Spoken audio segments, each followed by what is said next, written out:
हजुर सबैलाई जय मसी छ। तपाईहरु कस्तो हुनुहुन्छ? सबै राम्रै हुनुहुन्छ, कुशलै हुनुहुन्छ भनी म विश्वास गर्दछु। प्रभुको अनुग्रह तपाईसँग छ, हामीसँग छ। अनि हामी चाहिँ मैले जहिले पनि भन्ने गर्दछु, हामी चाहिँ परमेश्वरका खेतका कामदार मात्र हौं। हामी कुनै त्यस्तो ठुलो पदमा रहेका व्यक्तिहरू होइनौं। अनि हामीलाई ताली पनि खानुहुन्न भन्ने मेरो मान्यता हो। हामी एकदमै नर्मल प्रकारको चाहिँ क्रिस्चियन जीवन जिउनुपर्छ। अनि हामी उचालिने होइन, परमेश्वर उचालिनुपर्छ। परमेश्वरको वचन छरिनुपर्छ। परमेश्वरको वचनले हाम्रो जीवनमा काम गर्नुपर्छ। जस्तो सुकै अवस्था र परिस्थितिमा गए पनि परमेश्वरको वचन शक्तिशाली छ। परमेश्वरको वचनले नै हामीलाई पृथ्वीदेखि स्वर्गसम्मै पुर्याउने काम परमेश्वरको वचनले हो, येशू ख्रीष्टले हो। त्यसकारण आज म फेरि तपाईलाई अस्तिको रिभाइज गर्न चाहन्छु। अस्ति मैले चाहिँ बाइबल र मिडियाको सम्बन्धमा मिडियाका टुल्सहरूको बारेमा मैले तपाईहरुलाई बताएँ। अनि परमेश्वरलाई धेरै धन्यवाद होस्। परमेश्वर महान हुनुहुन्छ। अनि मैले तपाईहरुलाई अस्ति परमेश्वरको आवाज र जनताको आवाज कति शक्तिशाली छ र मानिसहरूले चाहिँ परमेश्वरको आवाज भन्दा पनि जनताको आवाज सुनिरहेको बेलामा हामी प्रभुलाई विश्वास गर्ने मान्छेले परमेश्वरको आवाज मानिसहरूको हृदयसम्म कसरी पुर्याउन सक्छौं र विभिन्न टुल्सहरू छन्। ती टुल्सहरूलाई प्रयोग गरेर उनीहरूको विचारलाई परिवर्तन गर्न सक्छौं, उनीहरूको मस्तिष्कमा हाल्न सक्छौं र प्रभु येशू ख्रीष्ट आफै स्वयंले पवित्र आत्माले उनीहरूको हृदयमा काम गर्नुहुन्छ र उहाँले नै अचम्म र उद्योगको काम गर्न सक्नुहुने परमेश्वर हुनुहुन्छ। त्यसकारण चाहिँ परमेश्वरको आवाज र जनताको आवाजबाट तपाईहरुलाई मैले बताएका थिएँ। अनि यसमा चाहिँ हामी हजारौं व्यक्तिकोमा पुग्न सक्छौं भन्ने कुरा पनि बताएका थियौं। हामी पुलपिटबाट वचन बोल्दाखेरि 30 जना, 100 जना, 200 जना वा चर्च हेरेर हामी पुग्छौं भने यो चाहिँ मिडियाको काम चाहिँ तपाईले त्यहाँ प्रचार गर्दा, तपाईले कुनै कुरा लेख्दा, भन्दा, बताउँदाखेरि चाहिँ हजारौं व्यक्ति, लाखौं व्यक्तिसम्म पुग्नलाई सरल अहिलेको अवस्था छ। झन् सामाजिक सञ्जालको विषयमा पनि बताए तपाईलाई। सामाजिक सञ्जाल चाहिँ पछिल्लो समयमा दुरुपयोग पनि भइरहेको छ, सदुपयोग पनि भइरहेको छ। यदि सदुपयोग गर्यौं भने हामी त्यहाँबाट धेरै व्यक्तिकोमा पुग्न सक्छौं। अनि हाम्रो उद्देश्य भनेको चाहिँ गोस्पल र परमेश्वरको वचन र उहाँहरूलाई निर्माण गर्ने, भत्केका परिवार, भत्केका मनलाई हामीले मलमपट्टि लगाउने त्यो चाहिँ कन्टेन्ट, त्यो चाहिँ वचन चाहिँ हामीसँग छ। अनि हामीले चाहिँ यी कुराहरूबाट गर्न सक्छौं। अनि मैले भनेको थिएँ, मसीको विषयमा भनेको थिएँ। अनि मसीले लेख्दाखेरि मानिसहरू मर्न सक्छन्, तर पवित्र आत्मा लेखेको मसी, येशू ख्रीष्टको रगतले लेखेको मसीले चाहिँ जीवन दिन्छ भन्ने कुरो पनि मैले तपाईहरुलाई बताएका थिएँ। साथसाथै सूचना, मनोरञ्जन निर्माण गर्ने, भत्काउने र जीवन दिने, मृत्यु दिने अहिले पछिल्लो समयमा मिडियाको हातमा पनि रहेको छ। कतिजनाले मिडियामा पोस्ट गरेको कारणले उनीहरूले आत्महत्या पनि गरेको देखिन्छ भने, कतिजनाले मिडियामा परमेश्वरको वचन सुनेको कारणले जीवन पाएँ भने पनि हामी यस्ता कुरा पनि सिकेका थियौँ। साथसाथै हामीले पूर्व तयारी चाहिँ कति महत्त्वपूर्ण रहेछ। जुनसुकै क्षेत्रमा तपाईँ म छौँ, यदि हामी पूर्व तयारी भएनौँ भने चाहिँ सबैभन्दा चाहिँ गाह्रो विषय हो।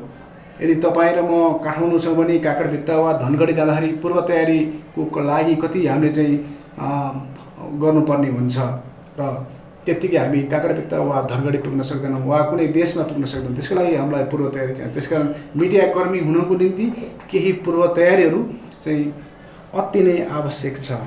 प्रकाशको पुस्तकबाट पनि म तपाईहरुलाई बताउन चाहन्छु। यदि परमेश्वरको आत्माले ती चेलाहरूलाई नलेख भनेको भए वा नलेखेको भए सायद हामीले अहिलेको बाइबलको स्वरूप हुने थिएन। सायद त्यो चाहिँ पत्रमा वा कहाँ जाने थियो होला। त्यसकारण परमेश्वरले प्रेरणाले लेखेको कारणले अनि त्यसकारण अहिले हाम्रो हातमा बाइबल छ। अरू विभिन्न भाषाहरूमा संसारभरि छ। संसारको सबैभन्दा बढी बिक्री हुने पुस्तकमा सबैभन्दा बढी चल्ने, बिक्री हुने, त्यसपछि अरू प्रसिद्धि भएको पुस्तक, साथसाथै यसले चाहिँ जीवन दिएको कुरा पनि हामी पाउँछौँ। अरू किताब र यो किताबमा धेरै नै फरक छ। बाइबल जब तपाईको कुनै कुनामा रहन्छ भने बाइबल जहिले पनि मानिसलाई पढ्नु लाग्छ वा एउटा व्यक्तिले ल्याएर राख्छ, अर्को व्यक्तिको जीवन परिवर्तन भएको हामीले देखेका छौँ। त्यसकारण बाइबल चाहिँ चलायमान हुन्छ। त्यहाँ भित्र रहेको वचन चाहिँ शक्तिशाली छ। त्यो वचनले चाहिँ मानिसलाई कहीँ न कहीँ छुन्छ र मानिसले परमेश्वरप्रति फर्कनलाई, परमेश्वरप्रति आउनलाई सहायता गर्छ। पहिलो कुरो चाहिँ परमेश्वरको वचनले भन्छ कति कुरा लेख भन्छ, कति कुरा नलेख भन्छ। लेख भन्ने कुरा हामीले लेख्नुपर्छ, नलेख भन्ने कुरा हामीले लेख्नु हुँदैन। परमेश्वरले बोल भन्ने कुरा बोल्नुपर्छ, नबोल भन्ने कुरा बोल्नु हुँदैन। नगर भनेको कुरा गर्नु हुँदैन, गर भन्ने कुरा गर्नुपर्छ। बाइबलमा हामी प्रष्ट पाउँछौँ, हामी सबैलाई थाहा छ। कति कुरा अब चोरी नगर भन्दाखेरि हामीले गऱ्यौँ भने हामी पिटाइ खान सक्छौँ, कानुनको दायराभित्र पर्न सक्छौँ वा अरू विभिन्न जोखिममा पर्न सक्छौँ। तर परमेश्वरको वचनले भन्छ नचोर्नु। यदि हामीले चोरेनौँ भने, त्यो हामीले पालन गऱ्यौँ भने हाम्रो जीवनको लागि फाइदाजनक हो। र कति बेलामा कति व्यक्तिहरूले आफ्नो मगजले वा विभिन्न चाहिँ परिस्थितिले अनि विभिन्न शक्तिको चाहिँ कुराले लेख्दाखेरि, शैतानको आवाज सुनेको लेख्दाखेरि कति व्यक्तिहरूले लेखिदिँदा, बोलिदिँदा कति व्यक्तिहरूले आत्महत्या पनि गरेका छन्। बोलिदिँदा, लेखिदिँदा, भनिदिँदाको कारणले कति मानिसले चाहिँ असल कुरा बोलिदिनाले मर्न लागेको व्यक्तिलाई पनि उसले जीवन प्राप्त गरेको छ। यो काम कसले गर्यो भन्दाखेरि मिडियाले गर्यो। एउटा जापानमा भएको व्यक्तिले नेपालमा सपोर्ट गरिरहेको हामी देख्छौँ। पछिल्लो समयमा मेलन्चीको रुवावासी भएको ठाउँमा, घरविहीन भएको ठाउँमा, खाना नपाएको ठाउँमा मिडियाको मार्फत व्यक्तिहरूले थाहा पाएका कारण उनीहरूले सहायता, सहयोग गरिरहेका छन्। यो चाहिँ मिडियाको, विशेष गरेर सामाजिक सञ्जालको पावरले गरेर हो। नत्र भने हामीले सूचना प्राप्त गर्न धेरै नै गाह्रो थियो। जब रेडियो नेपाल थियो, नेपाल टेलिभिजन थियो भने हामीले त्यो मात्र कुरी बस्नुपर्थ्यो। तपाईँहरू हामी सबैलाई त्यसको भुक्तभोगी नै हौँ। एउटा कार्यक्रम हेर्न, समाचार सुन्नलाई वा केही गर्नलाई हामीले घन्टौँ हिँड्नुपर्ने, कसैको घरमा गएर हेरिदिनुपर्ने त्यो अवस्थाबाट अहिले तपाईँ र मेरो हातमा चाहिँ मोबाइल आएको छ। मोबाइलमा तपाईँ एक क्लिकले आफूले चाहेको कुरा तपाईँले प्राप्त गर्न सक्नुहुन्छ। यहाँ विशेष गरेर चाहिँ प्रकाश हामीले 10 अध्यायमा पढ्यौँ भने गजबको कुरा लेखेको छ। यहाँ चाहिँ 10 को तपाईँले 4 देखि नै पढ्यौँ भने यसो लेखेको छ, जब ती 7 मेघगर्जनहरूले आफ्नो आवाज निकाले, म लेख्नै लागेको थिएँ, त्यसै बेला स्वर्गबाट यसो भन्ने आवाज मैले सुने, ती 7 मेघगर्जनहरूले निकालेका आवाजहरूलाई गुप्त राख र ती नलेख। यहाँ चाहिँ नलेख भनिएको छ। कति कुराहरू लेख्दाखेरि संसारको चाहिँ महिमा हुन्छ वा राजाको महिमा हुन्छ, बाइबलले भन्छ। लेख्दाखेरि यहाँ चाहिँ नलेख भनिएको छ। कति कुरा नलेखिदिँदाखेरि पनि परमेश्वरको महिमा हुन्छ, नबोलिदिँदाखेरि, चुप लाग्दाखेरि पनि परमेश्वरको महिमा हुन्छ। धेरै कुरा बोल्नुभन्दा शान्तसँग बस्नु असल हो। यहाँ चाहिँ भनेको छ त्यो उसले लेख्न लागिसकेका थियो, तर परमेश्वरको आवाज उसले सुन्यो र त्यो चाहिँ गुप्त राख र नलेख। कति कुराहरू हामीले मिडियामा यदि छौँ भने, आफ्नो जे काममा छौँ भने कति कुराहरू हामीले बाहिर ल्याइदिनु हुँदैन, जसले गरेर त्यो मण्डलीलाई समस्या पर्न सक्छ, संस्थालाई समस्या पर्न सक्छ, व्यवसायलाई अप्ठ्यारो पर्न सक्छ। त्यसकारण इङ्ग्लिसमा छ ओपन सिक्रेट भन्छ र हिडन सिक्रेट भन्छ। कुन चाहिँ हामीले बाहिर देखाउने, कुन चाहिँ लुकाउने परमेश्वरलाई राम्रोसँग थाहा छ। जब हामी शरीरको अङ्ग हेर्छौँ भने कति बाहिर छन्, कति भित्र छन्, र भित्र भएकाले कति महत्त्वपूर्ण काम गर्छन्। तपाईँ र मेरो एउटा कान्छी औँला नहुँदा पनि खासै असर पर्दैन, तर तपाईँ र मेरो मुटु झिक्यो भने हामी लास भन्छौँ। त्यसकारण भित्री कुरा त्यही महत्त्वपूर्ण हो। तपाईँको अनुहार, मेरो अनुहार कस्तो छ त्यसले असर पार्दैन, तर बाइबलले भन्छ हृदयको कुरा, हृदय चाहिँ महत्त्वपूर्ण हो। तपाईँ कालो हुनुहुन्छ, नेप्टे हुन्छ, टेप्चे हुनुहुन्छ, वा मानिसले चाहिँ आफैलाई ओहो म चाहिँ कस्तो नराम्रो भनेर प्रस्तुत भएको पनि देखिन्छ, त्यसले कुनै असर पर्दैन। तर हृदयमा, तपाईँको हृदयमा के विचार आइरहेको, तपाईँको हृदयबाट के कुरा आइरहेको छ, ती कुराले चाहिँ तपाईँलाई असर पार्छ। फेरि हृदयमा तपाईँलाई हृदयलाई के खुवाउँदै हुनुहुन्छ त्यो कुराले पनि हृदयले उत्पादन गर्ने हो। यो कुरा चाहिँ हामीले राम्रोसँग जान्नुपर्ने हुन्छ। ओपन सिक्रेट र हिडन सिक्रेट भनेको चाहिँ रहस्यका कुरा। यहाँ चाहिँ रहस्य भनेको छ गुप्त राख। कति कुराहरूले चाहिँ नबोलिदिकन पनि हामीले कति बेलामा परमेश्वरको महिमा गरिरहेका हुन्छौँ। त्यसकारण आज हामीले चाहिँ कति कुराहरू नलेख्दा नै फाइदा हुन्छ, नबोल्दा नै फाइदा हुन्छ। आज धेरै व्यक्तिलाई के कुरा बोल्ने, के कुरा गर्ने, कस्तो व्यवहार गर्ने यो कुरा थाहा नहुँदाखेरि उनीहरूको जीवन चाहिँ सन्तुलन जीवन चाहिँ बिग्रिएको देखिन्छ, असन्तुलन भएको देखिन्छ। सन्तुलन जब मानिसले सन्तुलन बिगार्छ भने अनि ऊ तलमाथि हुन्छ। त्यसकारण क्रिस्चियन जीवन चाहिँ धेरै आत्मिक जीवन पनि ठिक होइन, धेरै शारीरिक जीवन पनि ठिक होइन, तर सन्तुलन जीवन चाहिँ सबैभन्दा उत्तम कुरो हो। धेरै धनी पनि बाइबलले भन्छ त्यो बेठिक छ, एकदमै गरिब पनि बेठिक छ। हामीले चाहिँ सोलोमनको पुस्तकमा पढ्यौँ भने। त्यसकारण लेख्ने कुरा पनि, बोल्ने कुरा पनि कुनै व्यक्तिहरूले चाहिँ रिस आयो भने स्टेटसमा लेखिहाल्छन् र त्यसको परिणाम के हुन्छ भनेर उनीहरूले विचार गर्दैन। कतिजनाले बोलिदिँदाखेरि अहिले चाहिँ चौकीमा गएका छन्, जेलमा परेका छन्। यो चाहिँ एकदमै महत्त्वपूर्ण हो। त्यसकारण हामीले चाहिँ के लेख्ने, के बोल्ने भन्ने कुरा हाम्रो चाहिँ आफ्नो विवेक, त्यो तटस्थ विवेक, सत्यताको विवेक प्रयोग गर्नुपर्ने हुन्छ। अब फेरि नलेख भने फेरि तर यहाँ यता आएर चाहिँ तपाईँको प्रकाशकै पुस्तकमा हेर्नुभयो भने त्यहाँ चाहिँ लेख भनिएको छ। 19मा तपाईँले पढ्नुभयो भने यहाँ लेखेको छ 19:9 अनि ती स्वर्गदूतले मलाई भने यो लेख, थुमाका विवाहको भोजमा निमन्त्रण पाउनेहरू धन्यका हुन्, तिनले फेरि मलाई भने परमेश्वरका सत्य वचनहरू यिनै हुन्। यहाँ चाहिँ सुरुमै हुन्छ लेख भनिएको छ। किन लेख भन्दाखेरि यो चाहिँ एउटा गुड न्युज थियो।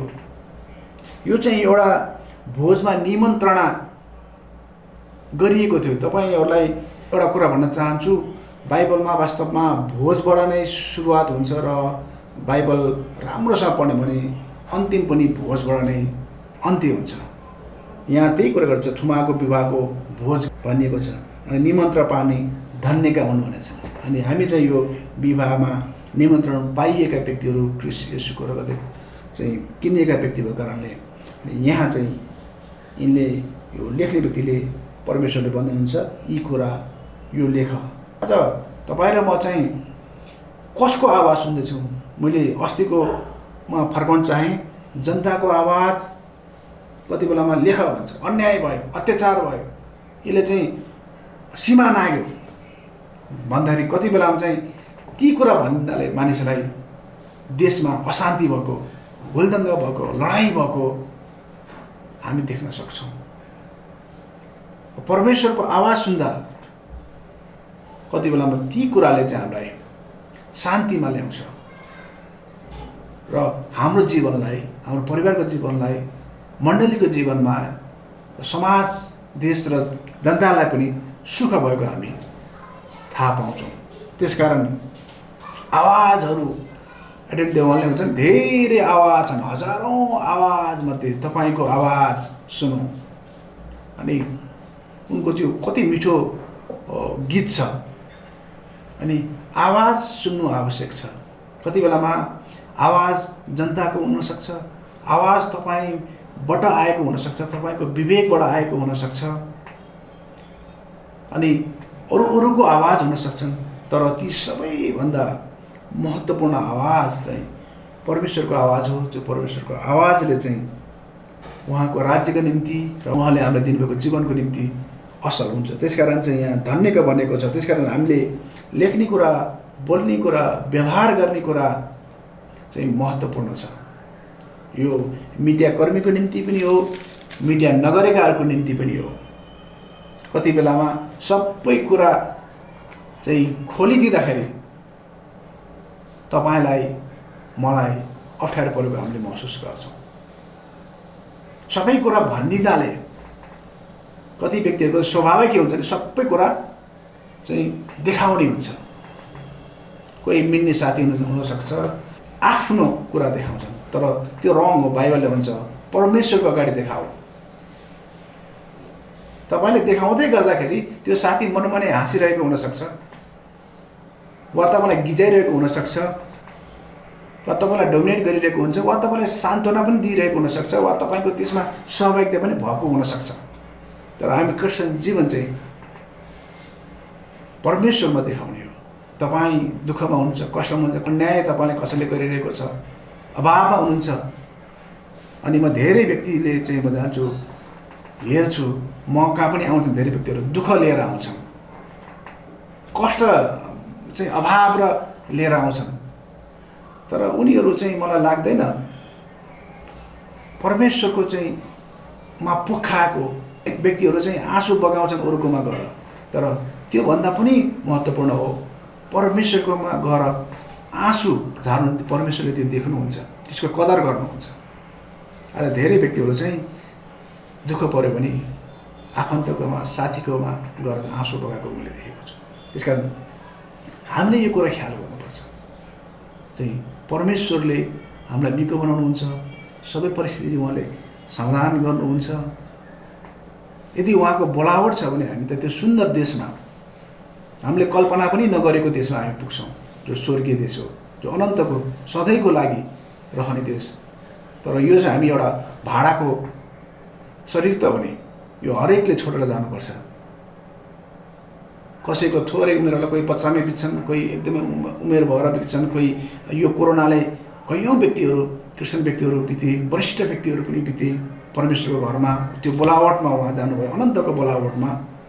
अनि त्यो हुँदाखेरि हामीले चाहिँ परमेश्वरको महिमाको निम्ति, अस्ति यही जुम्मा धोरबसिसीले भन्नुभयो, जे गर्छौँ हामी परमेश्वरको महिमाको निम्ति। अनि हामी काम गर्दैछौँ भने त्यो कामले चाहिँ परमेश्वरको महिमा हुन्छ कि हुँदैन ख्याल गर्नु पर्यो। यदि विवाह हुन्छ भने विवाह चाहिँ परमेश्वरको महिमाको निम्ति हो कि होइन।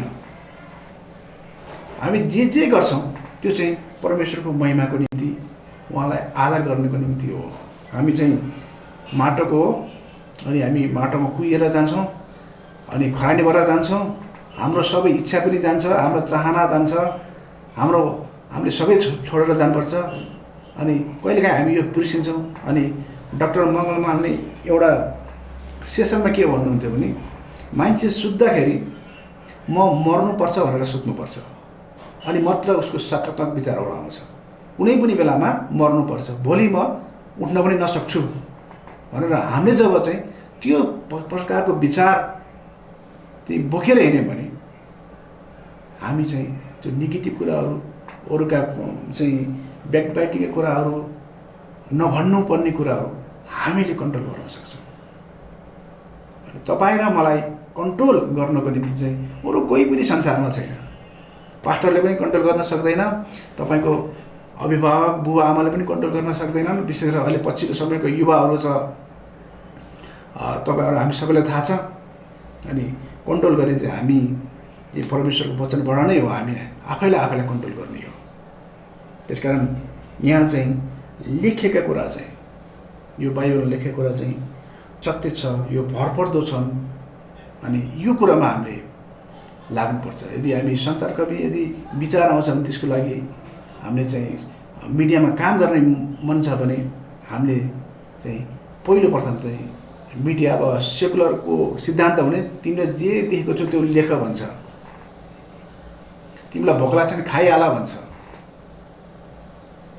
हैन। अरू विभिन्न प्रकारका सिद्धान्तहरू छन्। अनि जब हामीले युट्युबमा त्यस्ता स्पिकरहरूको कुरा सुन्यौँ भने उनीहरूले हामीलाई ओहो यो त सत्य हो नि भन्ने उनीहरूको त्यो लोजिक पनि लाउँछ। उनीहरूले त्यो प्रकारको चाहिँ दृष्टान्तहरू पनि जोड्छन्। तर हामी चाहिँ बाइबल अध्ययन नगर्ने, परमेश्वरको वचनले के भन्छ त्यो पनि करेक्सन नगर्ने भयो भने चाहिँ हामी उनीहरूको त्यो सिद्धान्तमा हामी बहकिन सक्छौँ। अनि पछि त त्यही सिद्धान्तमा अलमलिएका व्यक्तिहरू पनि मैले धेरै पाएको छु। अनि यो लेख्ने कुरा, अनि यो सुन्ने कुरा, भन्ने कुरा उस्तै हुन्।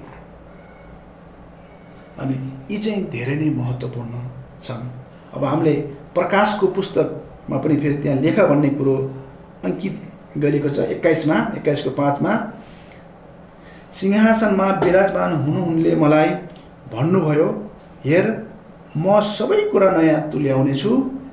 उहाँले यसो भन्नुभयो, यो लेख, यी कुराहरू भरपर्दा र सत्य छन्। यहाँ चाहिँ लेख्ने कुरा, बोल्ने कुरा, व्यवहार गर्ने कुरा, मानिसको व्यवहार चाहिँ अनसिन हुन्छ, त्यो देखिँदैन।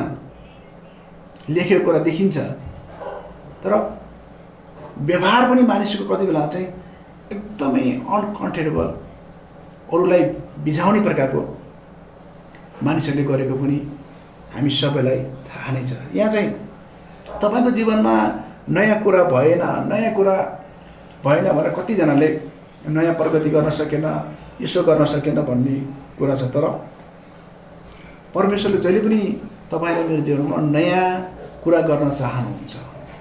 नयाँ सृष्टि बनेको छ, नयाँ कुरा उहाँले गर्न चाहनुहुन्छ। प्रत्येक दिन, प्रत्येक वर्ष, प्रत्येक महिना तपाईँ र मलाई एउटा नयाँ उचाइमा पुर्याउन चाहनुहुन्छ। तर हामी त्यसको लागि चाहिँ उहाँको वचनमा उहाँभित्र रह्यौँ भने परमेश्वरले त्यो आफ्नो वचन पुरा गर्नुहुन्छ। उहाँ चाहिँ सत्य परमेश्वर हुनुहुन्छ। त्यसकारण चाहिँ यहाँ नयाँ तुल्याउनेछु, नयाँ गराउनेछु, नयाँ बनाउनेछु भनेर नयाँ कुराहरू उहाँले भन्नुभएको छ। अनि यो कुरा चाहिँ लेख, अनि लेख्ने, बोल्ने, भन्ने उस्तै हुन्। अनि यदि बाइबलको कुरा चाहिँ नलेखेको भए के हुन्थ्यो होला? अब क्रिस्चियनिटीले यति मिठो वचन परमेश्वरको पाउने थिएनन् होइन। त्यसको लागि त तड्पिनु पर्थ्यो होला व्यक्तिहरू, इजरायलमा जानु पर्थ्यो होला, किनकि एउटै मात्र हुन्थ्यो होला, वा त्यस्तो केही सिस्टम हुन्थ्यो होला, हामी कल्पना पनि गर्न सक्छौँ। त्यसकारण हामीसँग भएका परमेश्वरको वचन, लेखेको कुरा महत्त्वपूर्ण छ।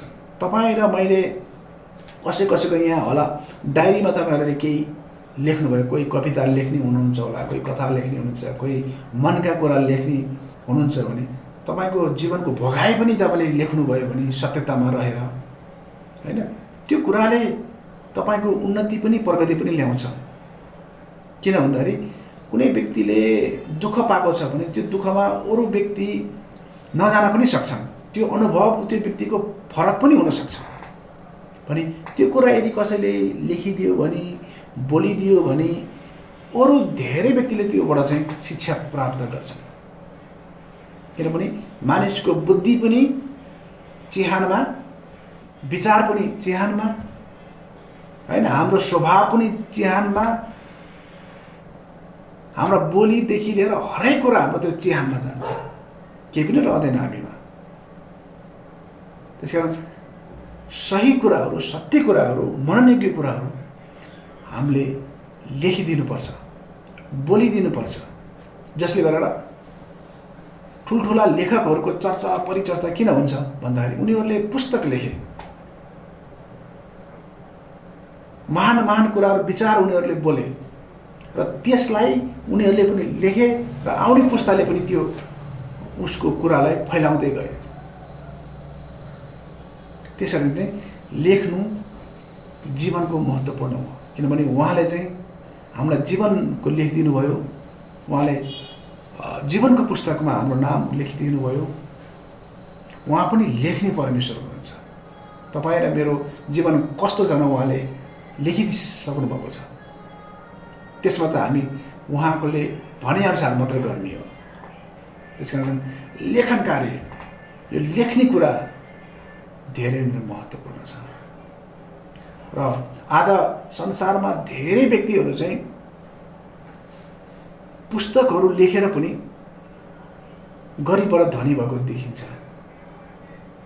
अहिले पछिल्लो समयमा यो मिडिया यति द्रुत गतिमा बढ्यो। तपाईँहरूको घरमा, मेरो घरमा टिभी छ, कम्प्युटर छ, मोबाइल छ, ट्याब्लेट छ, अरू विभिन्न चाहिँ सामग्री प्रत्येक कोठामा, प्रत्येकको हातमा छ। र अब चाहिँ हामीले पस्किनु पर्ने विषयवस्तुहरू पनि प्रशस्त छ र बाइबलका विषयवस्तु त यति छन् कि कि वास्तवमा परमेश्वरले भन्नुभयो खेतालाहरू कमी छन्, उहाँको काम गर्ने खेताला वास्तवमा कमी नै छन्, असल खेतालाहरू एकदमै कमी छन्। त्यसकारण म भन्छु कामदार हामी हौँ, उहाँको असल कामदार बन्यौँ भने उहाँले हाम्रा जुन हाम्रो आवश्यकता, हाम्रो इच्छा, हाम्रो चाहना पनि उहाँले कदर गर्नुहुन्छ, उहाँले इज्जत गर्नुहुन्छ, उहाँको सँग पुरा गर्नुहुन्छ। कति व्यक्तिहरू चाहिँ विभिन्न कुरामा लागे पनि देखिन्छ, अनि एउटा सही उद्देश्यको लागि, सत्य उद्देश्यको लागि अनि एकदमै लागेन पऱ्यो भने परमेश्वरले हामीलाई त्यो उचाइमा पक्कै नै पुर्याउनुहुन्छ। समस्या त आउँछ, समस्या नआउने होइन। तपाईँहरूलाई एउटा घटना बताएर म बिदा हुन्छु। यो चाहिँ म पनि जन्मेको थिइनँ होला। एकजना पास्टरले अमेरिकामा गजबको चाहिँ मोटिभेसन स्पिकर, उहाँले चाहिँ पोजिटिभ थिङ्किङ पुस्तक तपाईँले गुगलमा गएर खोज्नुभयो भने उहाँको डक्टर डर्बिन कि समथिङ के आउँछ। उहाँ चाहिँ एक पास्टर र पोजिटिभ थट्सको बारेमा उहाँले चाहिँ सेकुलर मान्छेहरूलाई उहाँलाई सिकाउनुहुन्छ पोजिटिभ कसरी रहने, प्रत्येक दिन प्रत्येक क्षण कसरी पोजिटिभ रहने भनेर उहाँको पुस्तकले संसारभरि यो राइटरहरूले पढ्छन्, विभिन्न पुस्तक प्रेमीहरूले पढ्छन्, त्यो चाहिँ जो चाहिँ क्रिस्चियन छैनन्, र बेस्ट सेलरको पुस्तक पनि हो त्यो। अनि उनले एउटा कार्यक्रममा चाहिँ सहभागिता भए। त्यो कार्यक्रममा चाहिँ शिव खेरा, तपाईँले सुन्नुभएको होला, शिव खेरा भन्ने स्पिकर छन्, यो इन्डियामा, उनी अमेरिकामा पढेका हुन् र उनी पनि त्यो कार्यक्रममा सहभागिता भएथे। उनी चाहिँ क्रिस्चियन चाहिँ होइनन् उनी, तर प्रचारक स्पिकर आउने कारणले उनले पनि टिकट किनेर त्यहाँ भित्र गए र उनले भने कारणले मैले सुनेको। अनि डक्टर बिन चाहिँ एकदमै सानो कदको हुनुहुन्थ्यो, लगभग 5 फिट 5 इन्च होइन, एकदमै सानो हाइट। अनि त्यसपछि उहाँले आउनुभयो, अनि आएपछि उहाँले भन्नुभयो केही समस्या छ भनेर सोध्नुभयो। सबैले भने छैन समस्या। फेरि उहाँले चाहिँ त्यो भिडलाई सम्बोधन गरेर भन्नुभयो समस्याबाट छुटकारा पाउन चाहनुहुन्छ? अनि सबैले भन्छन् हात उठाउनु छोरी, हामी छुटकारा पाउन चाहन्छौँ। अनि उहाँले भन्नुभयो म आउँदै गर्दाखेरि मैले यस्तो ठाउँमा एउटा पत्ता लगाएँ जहाँ चाहिँ मानिस एकदमै रिल्याक्स प्रकारले बसेका, एकदमै आनन्द साथ बसेका, उनीहरूलाई कुनै समस्या नै छैन, दुःख नै छैन, कष्ट नै छैन, त्यस्तो ठाउँ मैले पत्ता लगाएर आएँ। तपाईँहरू जान चाहनुहुन्छ? त्यो ठाउँमा एकदम रिल्याक्स छ, कुनै टेन्सन छैन। अनि सबैले भने हामी त्यहाँ जान चाहन्छौँ, म जान चाहन्छु भनेर त्यहाँको सहभागिताले भने। अनि उनी क्रिस्चियन पास्टर भएको कारणले उनले नम्रता साथ के भन्नुभयो भने यहाँबाट केही किलोमिटर, केही माइलमा नै मैले एउटा च्यान घारी देखेँ, मसान घाट देखेँ।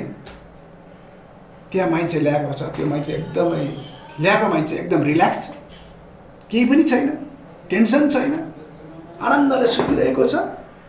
अब जान चाहनुहुन्छ भनेर सोद्धाखेरि सबैले चाहिँ आफ्नो हात चाहिँ गोजीभित्र हाले। अनि उहाँले चाहिँ त्यसपछि विचार दिनुभयो त्यो भिडलाई। अहिले पनि त्यो युट्युबमा तपाईँले इङ्ग्लिसमा पाउन सक्नुहुन्छ। उहाँले के भन्नुभयो भन्दाखेरि समस्या नै जीवन हो। यदि तपाईँसँग समस्या छैन भने हामी चाहिँ मृत्युमा पुग्छौँ। प्रत्येक दिन हामी समस्यासँग लडिरहेका हुन्छौँ। यदि कुनै व्यक्ति समस्या उसको कम हुँदै गयो भने त्यो व्यक्ति वृद्ध हुँदै गयो। अब उसले उसका शरीरका अङ्गहरूले काम गर्न छोड्यो, उसको विचारले काम गर्न छोड्यो, अब उसले त्यो समस्यालाई ट्याकल गर्न सक्दैन। त्यसैले समस्या जीवनको चाहिँ एउटा प्रतीक हो। हामी जिउँदो मान्छेलाई समस्या आउँछ र यदि समस्या आएन भने उहाँले भन्नुभयो परमेश्वरसँग प्रार्थना गर, प्रभु मलाई अलिकति समस्या दिनुहोस्, त्यो बुद्धि दिनुहोस्, त्यो समस्यालाई कसरी समाधान गरौँ। यदि कुनै समस्या हामी समाधान गर्न सक्दैनौँ, सगरमाथालाई हामी बदल्न सक्दैनौँ, काठमाडौँलाई पोखरा लाग्न सक्दैनौँ भने हामीले त्यसलाई छोड्नुपर्छ। त्यसको लागि ढिप्पी गर्नु हुँदैन। जे बदल्न सक्छौँ त्यसको निम्ति हामीलाई सामर्थ्य दिनुहोस्, बुद्धि दिनुहोस्, ज्ञान दिनुहोस्, जसले त्यसलाई म बदल्न सकौँ शक्तिमा। जे बदल्न सक्दैनौँ त्यसलाई चाहिँ तपाईँको सौगात भनेर, तपाईँको उपहार भनेर चाहिँ ग्रहण गरौँ भनेर उनले चाहिँ यसरी चाहिँ जीवनप्रति उनले आफ्नो कुरा व्यक्त गरे। र हामी जुनसुकै क्षेत्रमा छौँ, जुनसुकै काममा छौँ भने समस्या आउँछ। यो समस्यालाई चाहिँ हामीले हेर्ने दृष्टिकोण चाहिँ हामीमा हुनु पर्यो। त्यो समस्या बदल्न सक्छौँ वा त्यो समस्यालाई बदल्न सक्दैनौँ। अनि पावलले चाहिँ प्रार्थना गरे नि, एउटा उनकोमा समस्या थियो अनि उनले भने चाहिँ मैले चाहिँ प्रार्थना गरेँ तर परमेश्वरले भन्नुभयो मेरो अनुग्रह तिम्रो निम्ति पर्याप्त छ। अब उनले चाहिँ जीवनभरि त्यो समस्यासँग उसले चाहिँ फाइट गर्नु परेको थियो उसलाई चाहिँ त्यसलाई जित्नको निम्ति। तर उनी जब चिहानमा गयो भने त्यो समस्या पनि समाधान भएर गयो। उनको त्यो समस्याले उनलाई एउटा पावल बनायो, एउटा परमेश्वरको हिरो बनायो। कति व्यक्तिहरू चाहिँ समस्यासँग डराउने, हात छोडिदिने, कोही व्यक्ति चाहिँ आत्महत्या गर्ने, त्यस्ता व्यक्तिहरू पछिल्लो समयमा वृद्धि हुँदैछन्। अब यस्ता कुरालाई पनि हामीले क्रिस्चियन कन्टेन्टमा, बाइबलले आधारमा हामीले विषयवस्तुलाई उठान गर्न सक्छौँ नेपाली भाषीहरूको निम्ति। अहिले कति व्यक्तिहरू त इङ्ग्लिस पनि बोल्न चाहन्छन्। इङ्ग्लिस जान्नेहरूले झनै धेरै काम गर्न सक्छन् पछिल्लो समयमा।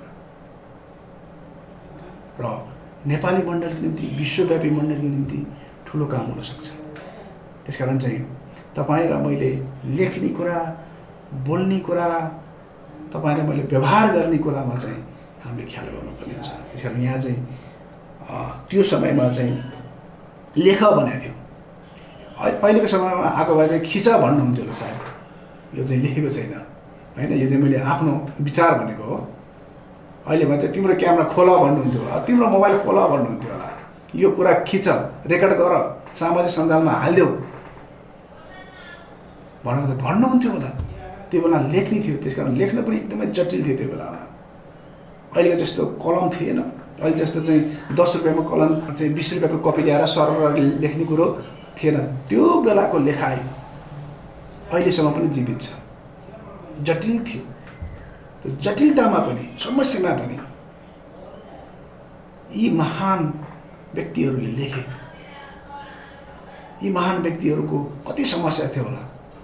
एक एक गरेर केलाउने हो भने त धेरै लामो हुनसक्छ। तर उनीहरूले परमेश्वरले भनेको कुराहरू लेखे।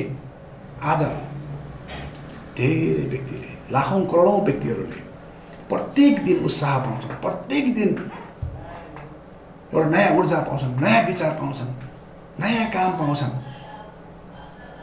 उनीहरूको हेराइ, दृष्टिकोणहरू बदलिदिएको छ। चोरलाई असल बनाएको छ, गलत काम गर्नेलाई असल कामको निम्ति उहाँले परिणत गरिदिनु भएको छ। यो चाहिँ सम्भव भएको नै परमेश्वरको वचन नै हो। अनि तपाईँ र म पनि त्यसरी नै परमेश्वरको वचनबाट कसैले नलेखिदिएको भए हामी आज संसारमा हामी कहाँ हुन्थ्यो थाहा हुन्न थियो। त्यसकारण तपाईँहरूलाई यही भन्न चाहन्छु, अन्तिममा लेख्ने, पढ्ने, बोल्ने कुरामा हामी सचेत हौँ र सकारात्मक सही विचार लिएर हिँडौँ अनि हामीलाई परमेश्वरले नयाँ तुल्याउँछु भन्नुभएको छ, नयाँ बनाउँछु भन्नुभएको छ। ढुङ्गाको हृदय झिकेर तिमीहरूलाई मासुको हृदय हालिदिन्छु भन्नुभएको छ। तिमीहरू नयाँ सृष्टि हो भन्नुभएको छ। नयाँ विषयमा त अरू शास्त्रहरूमा पाइँदैन, अरू पुस्तकहरूमा पाइँदैन। नयाँ भन्ने कुरो चाहिँ केवल बाइबलमा पाउँछ। प्रत्येक दिन हामी नयाँ हुन्छौँ। हाम्रो शरीर, यो थोत्रो शरीर प्रत्येक दिन बिग्रिँदै जाला। तपाईँ पहिला कति सुन्दर हुनुहुन्थ्यो होला, सानामा झन् कति सुन्दर हुन्छन् बच्चाहरू, अनि त्यो सुन्दरता फेरि माथि टप्पन जान्छ अनि ओह्रालो लाग्न थाल्छ। अनि त्यो सुन्दरता चाहिँ बाइबलले चाहिँ भरमात्मक हुन्छ भनेर प्रश्न लेखेको छ। त्यसकारण हामी चाहिँ विचारमा, उहाँको सोचाइमा, उहाँको वचनमा, हिँडाइमा, गराइमा, लेखाइमा, अनि हामी सञ्चारकर्मी छौँ, मिडियाकर्मी छौँ, वा अरू काममा छौँ, व्यवसायमा छौँ, अनि हामी नयाँ हुनु आवश्यक छ। र नयाँ व्यक्तिले नयाँ काम गर्छ। अनि अन्तिममा ये भन्न चाहन्छु, यो राजनीतिक नारामा नेपाललाई के भन्छ भने नयाँ नेपाल बनाउँछु भनेर भनेको छ। नारा नै भित्ता भित्तामा पम्पलेटहरूमा लेखिएको छ। अनि राजेन्द्र रङ्गोले बितेर जानुभयो, उहाँ प्रभुको घरमा हुनुहुन्छ अहिले। उहाँले भन्नुहुन्थ्यो नयाँ नेपाल चाहिँ क्रिस्चियनले मात्र गर्छन्, नयाँ जन्म पाएकाले मात्र नयाँ नेपाल बनाउँछु भनेर उहाँले भन्नुहुन्थ्यो। त्यस कारण हामी चाहिँ प्रत्येक दिन नयाँ हुनुपर्छ। हामी जुनसुकै क्षेत्रमा हौँ र समस्या आउँछन्, ती समस्यालाई समाधान गर्दै जानुपर्छ। अन्तिम दिन चाहिँ तपाईँहरूलाई परमेश्वरले प्रशस्त आशिष दिनुभएको होस्। जय मसीह।